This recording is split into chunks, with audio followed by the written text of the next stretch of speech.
자, 우리 옆에 분들과 다시 한번 인사하겠습니다. 오늘 정말 잘 오셨습니다. 제가 은혜 받기 원합니다. 여러분, 오늘 참 기분 나쁜 날씨인데 고생 많으셨습니다. 그 습기도 많은 데다가 이렇게 햇빛이 쪄가지고 야, 오늘 같은 날에는 예배 드리러 오기 되게 싫겠다 이런 생각이 들어가지고 에어컨을 좀 더 빵빵하게 틀었거든요. 그래가지고 이제 여기 들어오니까 그런 거 없이 굉장히 쾌적하죠.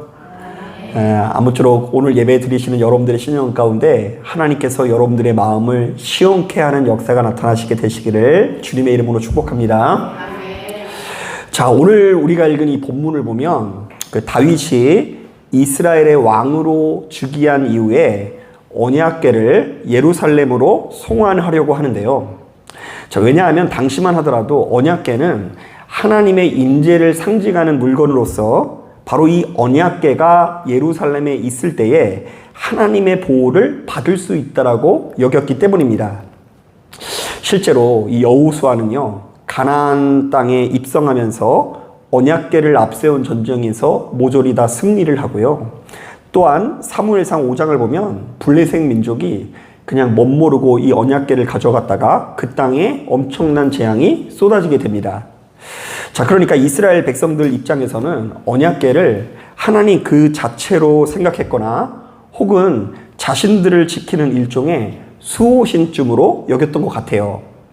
자, 바로 이런 차원에서 다윗은 왕이 되자마자 바로 이 언약궤를 예루살렘에 가져다 놓으려는 열망을 가질 수밖에 없었던 것이죠. 자, 그런데 바로 이 과정에서 우리가 잘 알고 있는 것처럼 굉장히 충격적인 사건이 벌어집니다.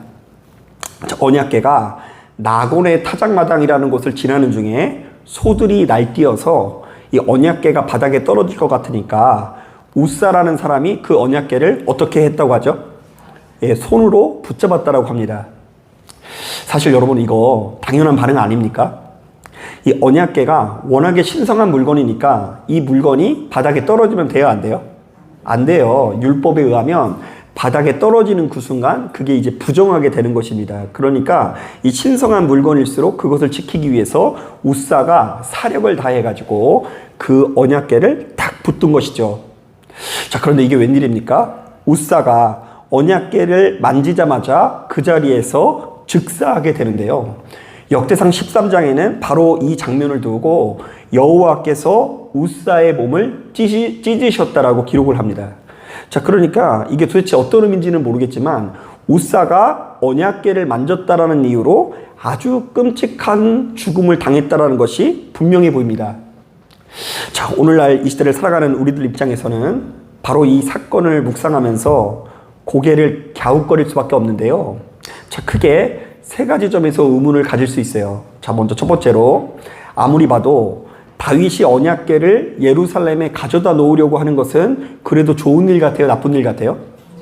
좋은 일이죠. 그 하나님이 나랑 상관없는 사람이 존재면은 그렇게 안 했을 텐데 위험을 감수하고라도 어떻게든 가지고 오려고 하는 것은 좋은 마음인데 이상하게 하나님께서 왜 이렇게 까다롭게 구시는지 이해를 하기 어려울 수 있고요. 자, 두 번째로는요, 우사가 지금 이 상황에서 언약궤를 만지는 것이 뭐가 그렇게 큰 범죄인지 공감하기가 어려울 수 있어요. 여러분, 지금 우사가 죽을 죄를 진 것 같아요? 아니요, 이러시더라고요. 그렇게까지 큰 죄는 아닌 것 같죠. 그런데 갑자기 그냥 여호와께서 그의 몸을 찢으셨다? 이런 표현이 나올 때마다 우리는 소스라치게 놀랄 수 있죠. 자, 그리고 무엇보다 평소 우리들은 하나님을 가리켜 사랑의 하나님이라고 부르지 않습니까? 자, 이른바 그분께서는 나를 너무나 아끼고 사랑하셔서 십자가에 매달려 돌아가신 분이라는 고백을 우리는 서슴없이 합니다. 자, 그런데 오늘 본문을 가만히 묵상해 보면 본문에 나오는 이 하나님이 진짜 사랑의 하나님이 맞는지 도무지 납득하기가 어려울 수 있습니다. 자, 도대체 우리 하나님께서는 왜 이렇게까지 무시무시한 모습을 이 성경을 통해서 보이시는 것일까요? 과연 오늘 우리가 읽은 이 본문은 바로 이 사건을 통해서 오늘날 우리들에게 어떤 메시지를 전하고 있는 것일까요? 자, 여러분 어때요? 궁금해요? 안 궁금해요? 안 궁금하면 여기서 끝내고요. 궁금하세요? 네. 궁금하면 얘기를 좀 한번 해봐야죠. 그런데 이제 솔직하게 말하면 오늘날처럼 모든 구성원들이 이 수평화된 시대에서는요, 제가 어떤 이야기를 해도 납득이 안 가는 것이 사실이에요. 사실 오늘날에는요, 여러분 집에 노예, 종 이런 분들을 부리시는 분 있으세요? 예. 요즘엔 노예, 종 이런 개념이 없잖아요. 그런데 이제 그 당시만 해도 이제 그런 게 있었는데 지금은 그런 게 없고요. 그리고 지금 이 시대는 얼마나 수평화됐는지 여러분 학교에서도 선생님이 애들 때리면 안 되는 거 아세요? 애들이 막 욕을 하고 이래도 때리면 안 돼요. 때리면 안 된다라는 규정이 이미 들어가 있어요. 심지어 이제 부모가 자신의 자녀가 말 안 듣는다고 해서 함부로 체벌하는 것도 이 사회가 별로 바람직하게 보지는 않습니다. 그래서 여러분 조심해야 되는 게 뭐냐면 이 중에도 이제 곧 있으면 할아버지 할머니 되실 것 같은 분이 있거든요. 며느리 조심하셔야 돼요. 손자 손녀가 말 안 듣는다고 훈계한다고 하면서 이렇게 매 잘못 들었다가는요, 그때부터 이제 그 며느님한테 아주 크게 혼이 날 수 있습니다. 자, 그래서 바로 이런 차원에서 하나님께서 당신의 백성들을 가차없이 심판하신다거나 죽인다라는 것, 오늘날 우리들의 시각으로는 도무지 이해할 수가 없고요.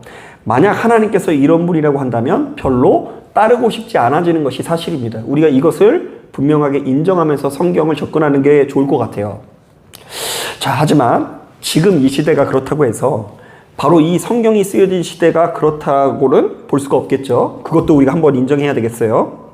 자, 바로 이 성경이 쓰여진 시대는 오늘날에 비해서 훨씬 더 수직적인 사회였다라는 것을 고려해야 되는데요.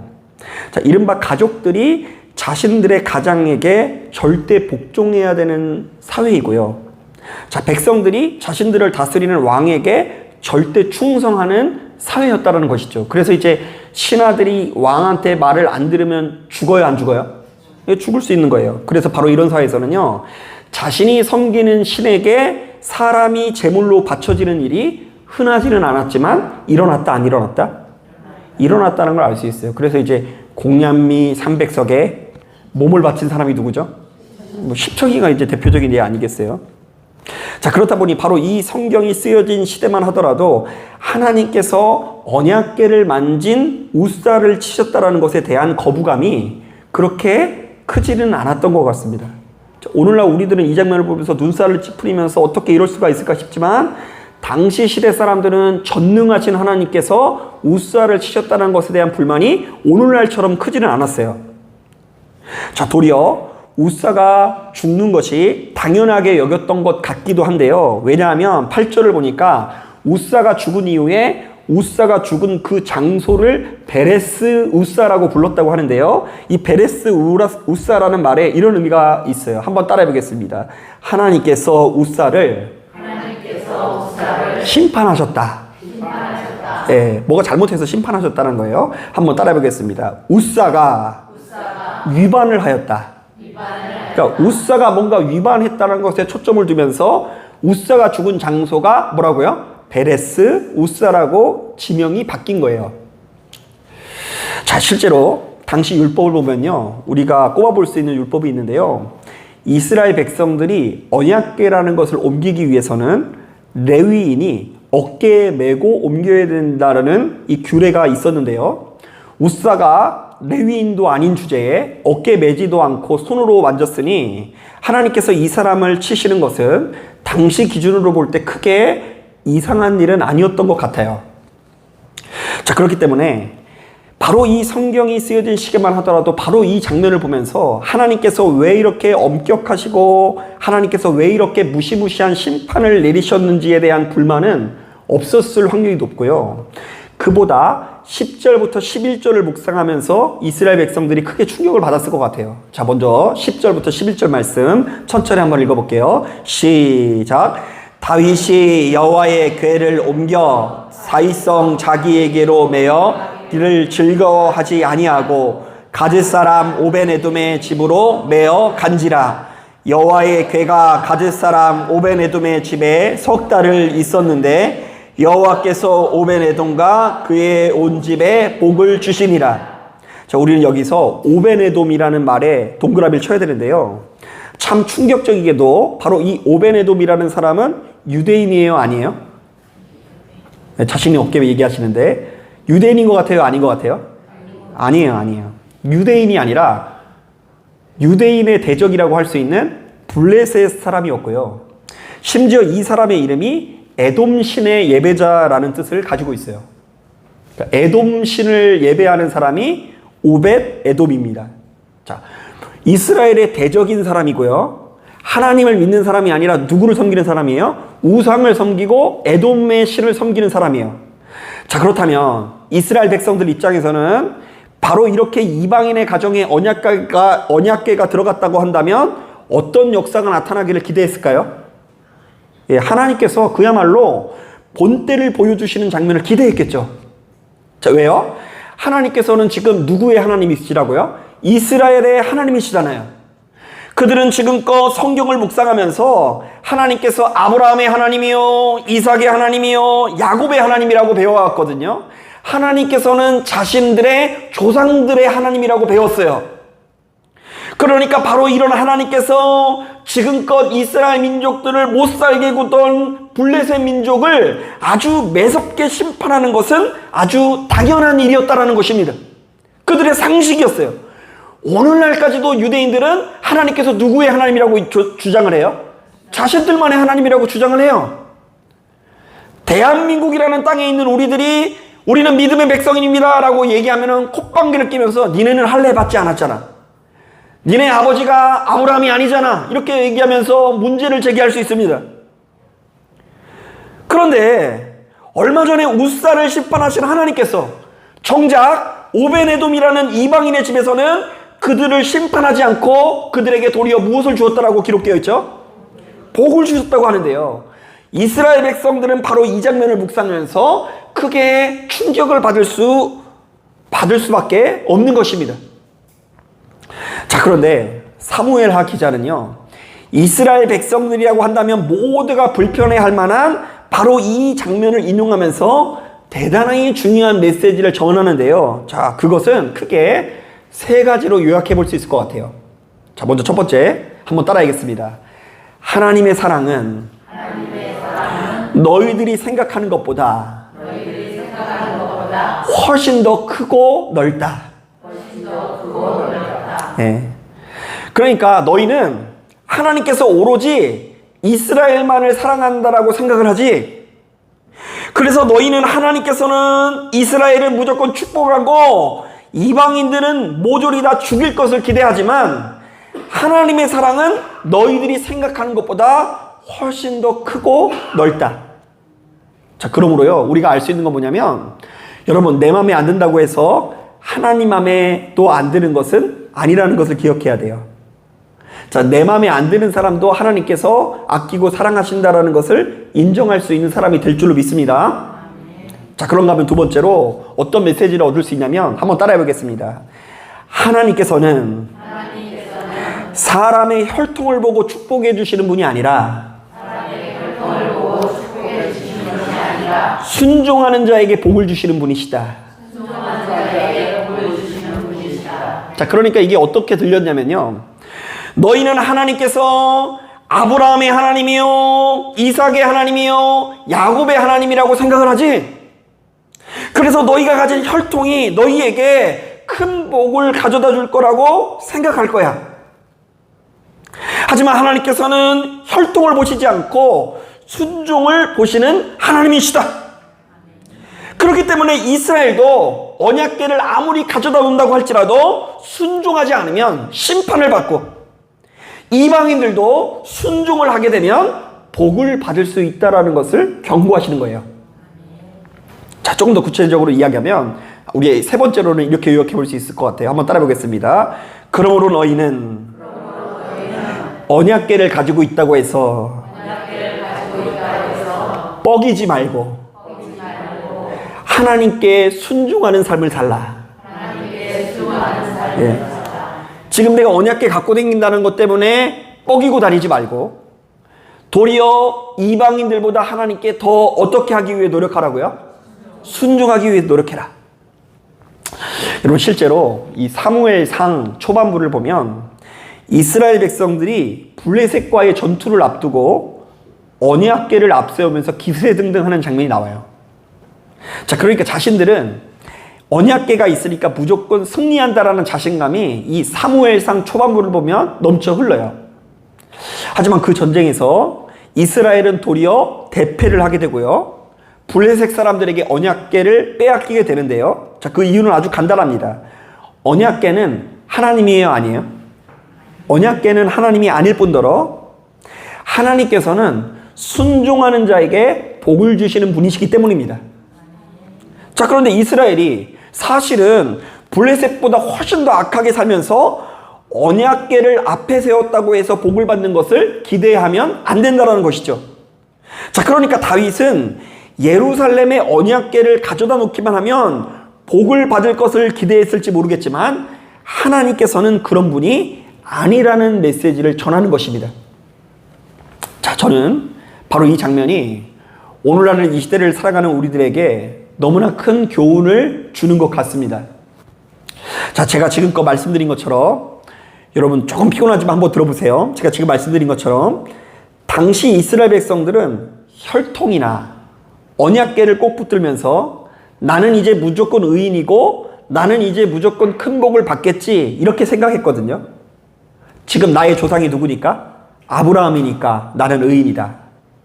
지금 나는 정말로 거룩한 예루살렘 성에 사니까 언약궤를 붙들고 있으니까 복을 받겠지 이렇게 생각했거든요. 자, 그런데 냉정하게 말하면 오늘날 우리들도 참 쓸데없는 것을 꼭 붙들고 그것으로 자신의 위안을 삼을 때가 있는데요. 자, 어떤 분들은 지금 자신의 순종 여부와 상관없이 나는 교회의 집사이고 권사이고 장로니까 무조건 복을 받겠지 하면서 나의 직분을 꼭 붙드는 사람이 있을 수 있고요.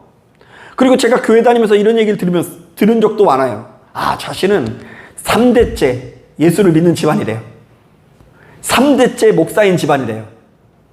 여러분, 그런 사람은요 분명히 무조건 천국 갈 것 같죠? 자신들은 이제 조상들의 기도가 쌓였으니까 무조건 복을 받을 것에 대한 자신감을 가진 분을 만나본 적이 있어요. 자, 또 어떤 분들은요, 이거 참 조심해야 되는데요, 과거에 왕년에 조금 교회에서 열심히 했던 기억을 가지고 있는 분들은요, 그때 열심히 했으니까 지금도 잘하고 있는 거라고 생각하시는 분들이 참으로 많이 있어요. 과거에 자신이 경험한 놀라운 체험과 회심의 경험을 꼭 붙든 채 나는 그동안 누구보다 기도를 많이 하는 사람이니까, 나는 그동안 누구보다 놀라운 체험과 간증을 가졌으니까 무조건 복을 받을 거라고 여긴다라는 것입니다. 자, 그러니까 신앙인들이 지금 자신이 하나님께 얼마나 순종하는지, 자기소견에 옳은 것들을 얼마나 거절한지는 관심도 없고요, 정말로 쓸데없는 거 한두 가지를 붙들면서 오만과 독선에 빠질 수 있다는 것이죠. 누군가는 직분이라는 이름으로 오만에 빠지고요, 누군가는 3대째 예수를 믿었다라는 것으로 교만해지고요, 또 누군가는 왕년에 교회에서 주름 잡는 사람이었기 때문에 자기가 대단한 사람인 줄로 여기는 분들이 참으로 많이 있어요. 하지만 예수 믿는 우리들은 바로 이렇게 쓸데없는 여러 가지 자부심을 내려놓고 정말로 매일같이 겸손한 마음을 가지고 스스로의 상태를 점검해 봐야 될 줄로 믿습니다. 나는 지금 하나님께 얼마나 순종하는가? 나는 지금 그리스도 예수의 이름으로 얼마나 참고 인내하며 나의 성품이 죽어지고 있는가? 이런 것들을 돌아봐야 될 줄로 믿습니다. 한번 따라해 보겠습니다. 나는 지금 하나님께 얼마나 순종하는가? 한번 따라하겠습니다. 나는 지금 그리스도 예수의 이름으로 얼마나 거절하는가? 한 번 더 따라하겠습니다. 하나만 더 해볼게요. 나는 지금 그리스도 예수의 이름으로 얼마나 죽어지는가? 만약 우리가 언약궤가 아니라 언약궤 할아버지를 가지고 있다고 할지라도, 또한 나의 혈통이 아무리 고귀하고 찬란할지라도, 왕년에 아무리 대단한 체험을 하고 대단한 성취를 이뤘다고 할지라도, 어떠한 이유에서든 지금 이 순간 하나님의 뜻을 꼭 붙들고 철저히 지키지 않고 외면하고 있다고 한다면 우리는 결단코 생명을 누릴 수 없다는 것을 기억하십시오. 자, 그러니까 예수 믿는 우리들은요, 늘상 겸손한 마음을 가지고 하나님의 말씀을 경청해야 하고요.